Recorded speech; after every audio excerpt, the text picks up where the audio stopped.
आज का video related है विभी university sem 2 major subject economics से। भारत में जनसंख्या की विशेषताओं की व्याख्या करें। तो जनसंख्या की विशेषताओं को जानने से पूर्व हमें जनसंख्या किसे कहते हैं इसकी जानकारी होना आवश्यक है। तो जनसंख्या किसी निश्चित भौगोलिक क्षेत्र में रहने वाले लोगों की संख्या को जनसंख्या कहते हैं और विभिन्न शास्त्रों में जनसंख्या को विभिन्न विभिन्न तरीके से परिभाषित किया है। जैसे अकॉर्डिंग टू जीव विज्ञान, जीवों में प्रजनन के संग्रह को जनसंख्या कहते हैं। फिर अकॉर्डिंग टू समाजशास्त्र, मनुष्यों के संग्रह को जनसंख्या कहा जाता है। अब भारतीय जनसंख्या की विशेषताएं। भारत की जनसंख्या वर्तमान समय में लगभग 140 करोड़ हो गई है, जो विश्व में सबसे अधिक जनसंख्या रखने वाला देश बन गया है। और इस जनसंख्या वृद्धि के निम्नलिखित विशेषताएं हैं, जिसे नीचे के बिंदुओं द्वारा स्पष्ट किया जा सकता है। फर्स्ट, जनसंख्या के आकार एवं वृद्धि। भारत में सबसे पहली जनगणना 1872 ईस्वी में की गई।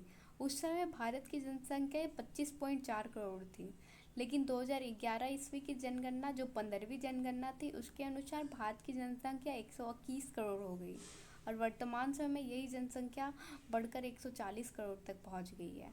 और इस जनसंख्या वृद्धि को हम नीचे के तालिका द्वारा स्पष्ट कर सकते हैं।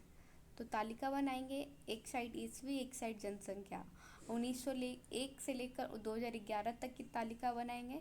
अभी 2021 का डाटा नहीं आया है, इसलिए इसमें 2021 इंक्लूड नहीं किया जा रहा है।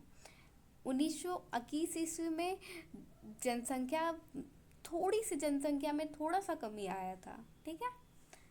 अब उपरोक्त तालिका से स्पष्ट होता है कि भारत की जनसंख्या में लगातार वृद्धि हो रही है, लेकिन 1921 ईस्वी में जनसंख्या में कमी देखी गई और जिसका मुख्य कारण प्रथम विश्व युद्ध है। भारत में भले ही जनसंख्या में वृद्धि हो रही है, लेकिन वृद्धि दर में काफ़ी कमी भी आई है और जिसका किसके परिणाम स्वरूप, यह सरकार द्वारा चलाई गई योजनाओं के परिणाम स्वरूप। सेकंड, जनसंख्या घनत्व। जनसंख्या घनत्व से तात्पर्य मानव जनसंख्या अनुपात से है। दूसरे शब्दों में हम कह सकते हैं कि एक वर्ग किलोमीटर में रहने वाले लोगों की औसत संख्या को जनसंख्या कहते हैं, जनसंख्या घनत्व कहते हैं। जनसंख्या घनत्व को हम कुल भूमि को कुल जनसंख्या से भाग देकर निकाल सकते हैं। जनसंख्या घनत्व की वृद्धि को हम नीचे के तालिका द्वारा भी स्पष्ट किया जा सकता है। 1901 में 77 व्यक्ति पर वर्ग किलोमीटर था, यही 1951 में 110 व्यक्ति पर वर्ग किलोमीटर, 2011 में 382 व्यक्ति पर वर्ग किलोमीटर था, लेकिन यही 2023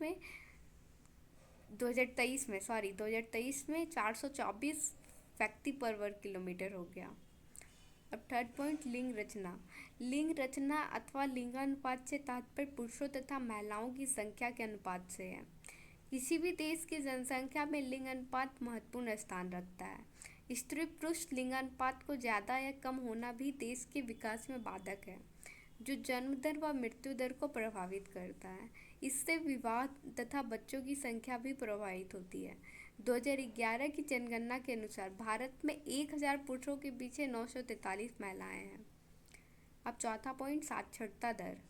भारत की साक्षरता दर अभी वर्तमान समय में शायद 74.4% है।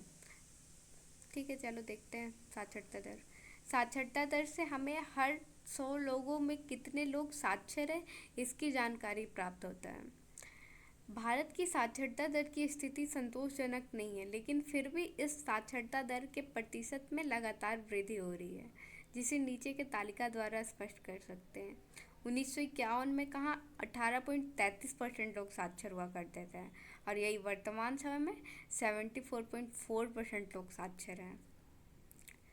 अब पांचवा पॉइंट, प्रत्याशित आयु। प्रत्याशित आयु से तात्पर्य जीवित रहने की आयु से है, जिसे देश के निवासी जन्म के समय आशा कर सकते हैं। दूसरे शब्दों में हम यह कह सकते हैं कि एक देश में एक बच्चा जब जन्म लेता है तो उसके कितने वर्ष तक जीवित रहने की आशा को ही प्रत्याशित आयु कहते हैं। पिछले 100 वर्षों में भारत की प्रत्याशित आयु बढ़ी है, जिसे नीचे के तालिका द्वारा स्पष्ट कर सकते हैं। 1911 में कहाँ 24 वर्ष था प्रत्याशित आयु, जिंदा रहने की आयु, और यही 2011 में 67.7 वर्ष है। उपरोक्त तालिका से स्पष्ट होता है कि 100 वर्षों पूर्व भारत की प्रत्याशित आयु 24 वर्ष थी, लेकिन धीरे धीरे इसमें वृद्धि हुई। अर्थात हम कह सकते हैं 100 वर्षों में प्रत्याशित आयु में 2.5 गुना से भी ज़्यादा वृद्धि हुई है। अब 7वां पॉइंट है जन्म दर। जन्म दर से अर्थ एक वर्ष में प्रति 1000 जनसंख्या के पीछे जन्मे बच्चे से है। भारत में पिछले 50 वर्षों में जन्म दर में कमी आई है, जिसे नीचे की तालिका द्वारा स्पष्ट कर सकते हैं। 1951 में जन्म दर 43.9% था और यही 2011 में जन्म दर 20.8% है। और जन्म दर में कमी होने का बस एकमात्र कारण महिलाओं की शिक्षा है। अब मृत्यु दर से तात्पर्य एक वर्ष में प्रति 1000 जनसंख्या के पीछे मृतकों की औसत संख्या है। इस दर में भी कमी आई है, जिसे नीचे के तालिका द्वारा स्पष्ट कर सकते हैं। 1951 में 27.5 था और वही 2011 में 7.4% हो गया। उपरोक्त तालिका से स्पष्ट होता है कि भारत में मृत्यु दर में भी काफ़ी कमी आई है। अब निष्कर्ष। उपरोक्त व्याख्याओं से स्पष्ट होता है कि आज संसार के प्रत्येक 7 व्यक्तियों में से एक व्यक्ति भारतीय है और कुल आय का 2% तथा विश्व क्षेत्रफल का 2.4% भारत के हिस्से में है। और इससे यह स्पष्ट होता है भारत में अत्यधिक जनसंख्या का भार है। धन्यवाद।